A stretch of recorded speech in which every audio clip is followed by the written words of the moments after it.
खरातचे किळसवाणे कारनामे समोर येत असतानाच दोन्ही शिवसेनेच्या महिला नेत्या आता खरातवरून भिडल्या आहेत। ठाकरेंच्या नेत्या सुषमा अंधारे आणि शिंदेंच्या नेत्या शीतल म्हात्रे यांच्यामध्ये जोरदार ट्विटर वॉर पाहायला मिळालं। खरातच्या संस्थानाला दिलेल्या पाण्याच्या जोडणीवरून शीतल म्हात्रेंनी थेट रश्मी ठाकरेंवरच निशाणा साधला। त्यामुळे संतापलेल्या अंधारेंनीही म्हात्रेंना कडवट शब्दात प्रत्युत्तर दिलं।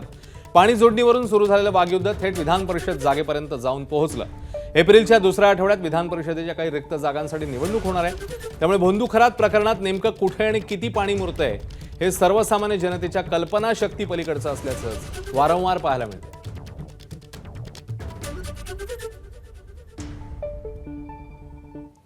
तर शीतल म्हात्रेंच्या ट्विटने शाब्दिक वॉर सुरू झालं। त्यांनी नेमकं काय ट्विट केलं ते बघूया।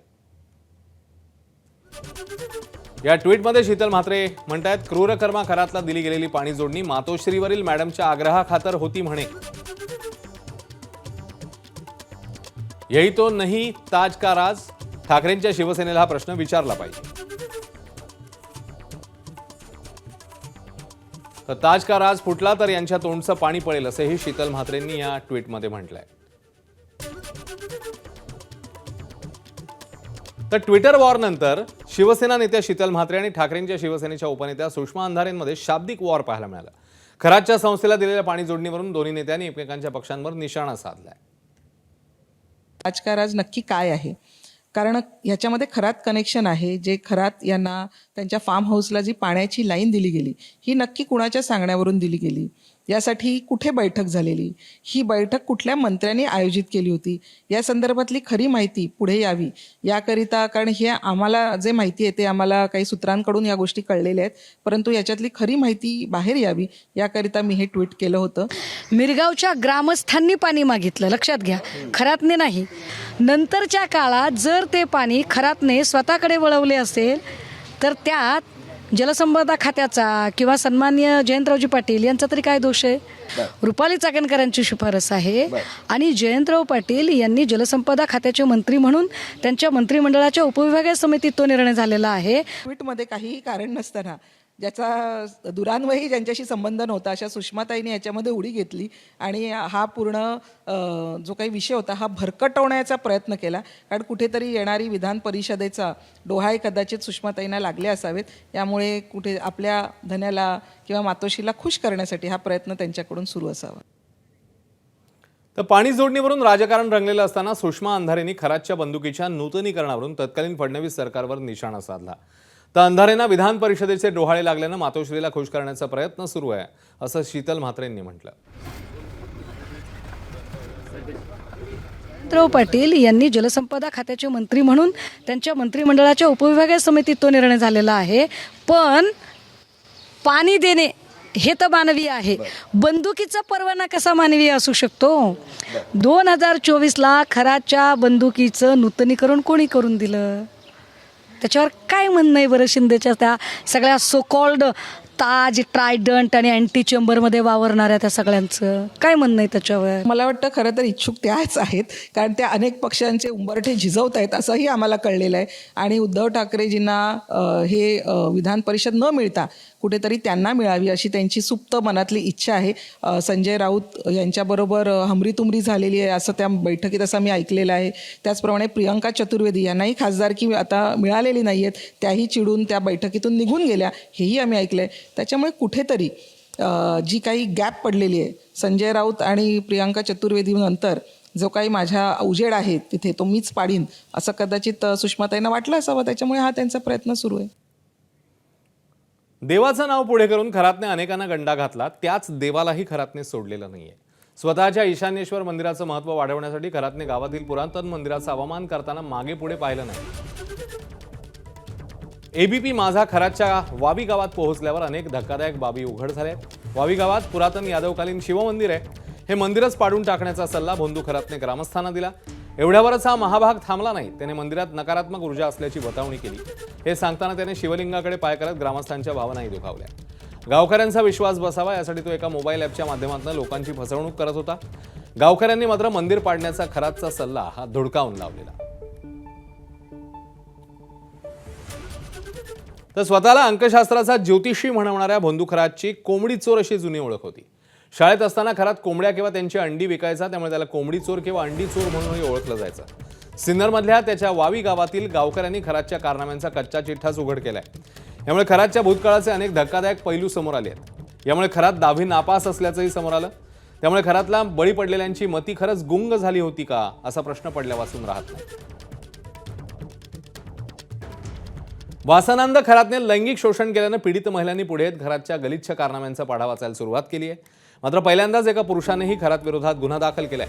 पुण्यातील बांधकाम व्यावसायिक राजेंद्र जासूद यांना खरातने कोट्यवधींचा चुना लावलाय.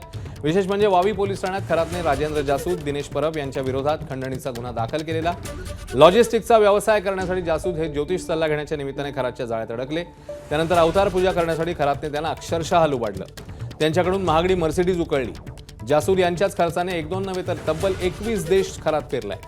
गुरुसेवेचं आणि मृत्यूचं भय दाखवत अमेरिकेत उपचार करून घेतले. मिरगावातलं फार्म हाऊस देखील व्यावसायिक जासूद यांच्याच खर्चाने बांधलं. त्यातल्या फर्निचरसाठी देखील पैसे उकळले. व्यावसायिक जासूद यांची फसवणूक कशी झाली ते बघूया. लॉजिस्टिक व्यवसायासाठी अवतार पूजा करण्याचा बहाणा खरातने केला. अवतार पूजा करण्यासाठी मर्सिडीज गाडीही उकळली. याशिवाय 2018 मध्ये MH15 GL 8181 नंबरची मर्सिडीज खरातला भेट मिळाली. परिसाची शक्ती प्राप्त करण्याच्या दृष्टीने 21 देशांची भ्रमंती त्याने केली. ती या व्यावसायिकांच्याच पैशाच्या बळावर. व्यावसायिक जासूद यांच्याच खर्चाने तो 21 देश फिरला. 21 देश न फिरवल्यास नागदेवता दंश करेल अशी भीती दाखवण्यात आली. गुरुसेवा मृत्यूची भीती घालत अमेरिकेत 29 लाखांचा वैद्यकीय खर्च हा खरातने करून घेतला. 2018 ते 25 या काळात व्यावसायिक जासूदला यांना 4 ते 5 कोटींचा गंडा खरातने घातलाय. 1 ऑक्टोबर 2018 रात्री 8 वाजता ईशान्येश्वर मंदिरात पूजेसाठी बोलवलं. ईशान्येश्वर महादेव नागाच्या रूपात दर्शन देतील असं भासवत खोटा नाग दाखवून भीती दाखवण्यात आली. नागदेवतेच्या दर्शनानंतर 21 देशात मातीला स्पर्श करूनच लॉजिस्टिक व्यवसायाची बतावणीही खरातने केली. मिरगावातील फार्म हाऊस बांधण्यासाठी 1,11 लाख उकळले. नव्या वास्तूत तुर्कस्तानचं लाकूड, लोखंडाच्या फर्निचरसाठी 49 लाखांची मागणी केली. फार्म हाऊसमध्ये किचन बांधण्यासाठी 42 लाख उकळले. पूजाविधीच्या नावाखाली Uganda, Egypt, Ireland, Sri Lanka, Cambodia, Bangladesh, Myanmar, ग्रीनलँडचा दौरा केला. ग्रीनलँडमध्ये असताना फरशीवर झोपून स्वर्गात जाण्याचं नाटक केलं. तर ज्यांची फसवणूक झाली आहे ते राजेंद्र जासूद कोण आहेत नेमके तेही बघूया. पुणे जिल्ह्यातले ते बांधकाम व्यावसायिक आहेत. शिरूर कृषी उत्पन्न बाजार समितीचे ते माजी सभापती. जासूद हे भाजपचे पुण्यातले पदाधिकारी देखील आहेत. 2018 पासून बंधू खरात ते संपर्कात आले. 2023 मध्ये फसवणूक झाल्याचं लक्षात आल्यावर खरातकडे 5 कोटींची मागणी त्यांनी केलेली. राजकीय संबंधांचा वापर करून खरातने जासूद यांच्यावर गुन्हा दाखल केला. आता जासूद यांच्याकडनं खरात विरोधात गुन्हा दाखल झालाय.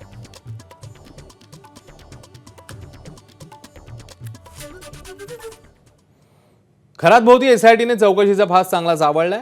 आज 8व्या दिवशी खरातची तब्बल 10 तास चौकशी झाली. ज्या नाशिकच्या ओकस कार्यालयात खरातने अनेक महिलांचं लैंगिक शोषण केलं त्या कार्यालयाची SITने पाहणी केली. यावेळी फॉरेन्सिक टीमही सोबत होती.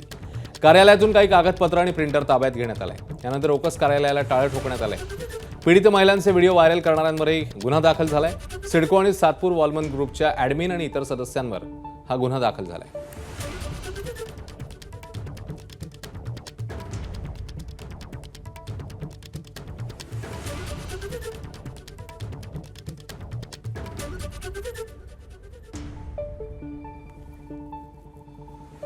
तर सलग 8 दिवस आता ही चौकशी होती. 8व्या दिवशी चौकशी झालेली आहे आणि अनेक गोष्टींचा छडा या निमित्ताने लागतोय. समोर येत आहेत काही गोष्टी. SIT फॉरेन्सिक टीम कसून तपास करते आणि आता खरातचं ओकस कार्यालय हे सील करण्यात आलेलं आहे.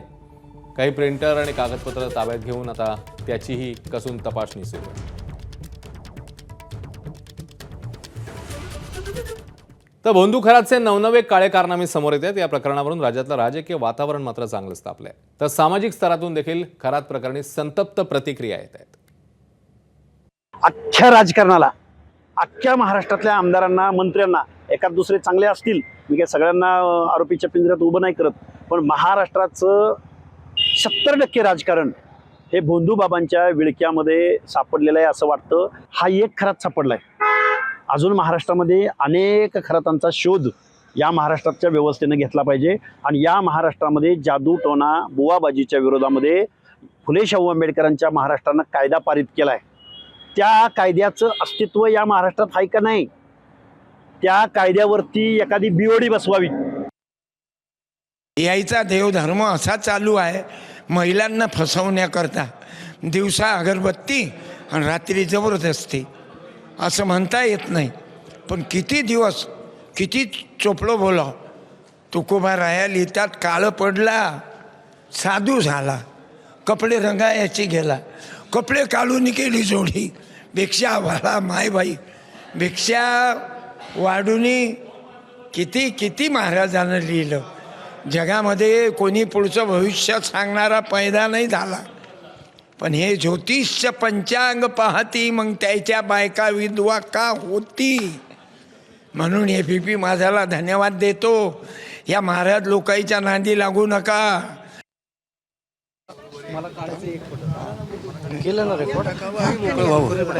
मारून टाकून मोकळं व्हावं.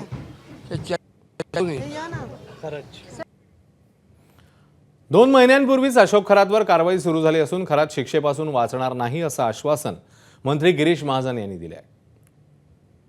मला 2 महिन्यापूर्वीच या विषयाची कल्पना आलेली होती, दिलेली होती. मी पोलिसांकडे तशी तक्रारही केलेली होती, म्हणजे तोंडी तक्रार केली होती की बाबा हे फार प्रकरण गंभीर दिसत आहे.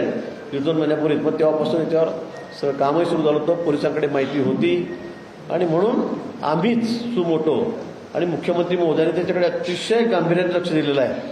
त्याच्यामध्ये कधी तो वाचणार नाही. त्याची सगळी संपत्ती आपण काढतोय, त्यांनी केलेले सगळे नालायकपणा आहे, सगळे चाळे त्या ठिकाणी निघत आहेत. लोकांना आपण आवाहन केलेलं आहे, नाव गुप्त ठेवण्याच्या अटीवर आपण सगळ्यांच्या तक्रारी त्या ठिकाणी घेतोय. तर खरात प्रकरणी कोणतीही कसर बाकी राहू नये यासाठी आता आयुर्वेदिक औषधं आणि जडीबुटीच्या दुकानांभोवती तपास यंत्रणांनी चौकशीचा भास आवळलाय. ज्या दुकानातनं खरातने हरणाची कस्तुरी आणि जडीबुटी खरेदी केल्याचा संशय आहे त्या मालकाची चौकशी होणार आहे. नाशिक रोड परिसरातील एका ज्वेलर देखील पोलिसांच्या रडारवर आहे. संबंधित ज्वेलर्सकडनं बनावट रत्नांची खरेदी केल्याची माहिती समोर येते. अंधश्रद्धा आणि फसवणूक प्रकरणातील पुरावे जोडण्याचा पोलिसांचा प्रयत्न आहे. आर्थिक व्यवहार आणि धार्मिक विधींचा परस्पर संबंध तपासात उलगडण्याची शक्यता वर्तवण्यात आली आहे.